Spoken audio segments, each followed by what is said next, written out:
First అయితే stove on చేసుకొని pan పెట్టుకొని ప్యాన్ హీట్ అయిన తర్వాత ఆయిల్ వేసుకోవాలి. ఆయిల్ కాస్త హీట్ అయిన తర్వాత ఇందులోకి జీలకర్ర ఆవాలు వేసుకోవాలన్నమాట. జీలకర్ర ఆవాలు కొద్దిగా వేసుకొని అది బాగా ఫ్రై అయిన తర్వాత పచ్చిమిర్చి కట్ చేసి పెట్టుకున్న పచ్చిమిర్చి అండ్ కరివేపాకు కూడా వేసుకొని బాగా ఆయిల్లో ఫ్రై అవ్వనివ్వాలి. ఇలా బాగా ఫ్రై చేసుకున్న తర్వాత ఇందులోకి చిన్నగా కట్ చేసి పెట్టుకున్న క్యాప్సికమ్ ముక్కలు కూడా యాడ్ చేసేసుకోవాలన్నమాట. యాడ్ చేసుకొని ఆయిల్లో బాగా ఫ్రై అయిన తర్వాత అల్లం వెల్లుల్లి పేస్ట్ అండ్ కొద్దిగా పసుపు వేసుకొని పచ్చివాసన పోయే వరకు బాగా ఫ్రై చేసేసుకోవాలి.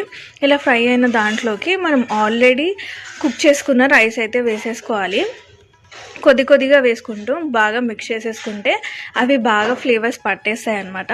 సో ఇలా బాగా మిక్స్ చేసుకుంటూ మనం వేసుకున్న తర్వాత తగినంత సాల్ట్ వేసుకోవాలి. మొత్తం రైస్కి తగినంత సాల్ట్ వేసుకొని బాగా మిక్స్ చేసుకుంటే క్యాప్సికమ్ రైస్ సింపుల్ అండ్ ఈజీగా 5 minutesలో రెడీ అయిపోతుంది. Thanks for watching. మీరు ట్రై చేయండి.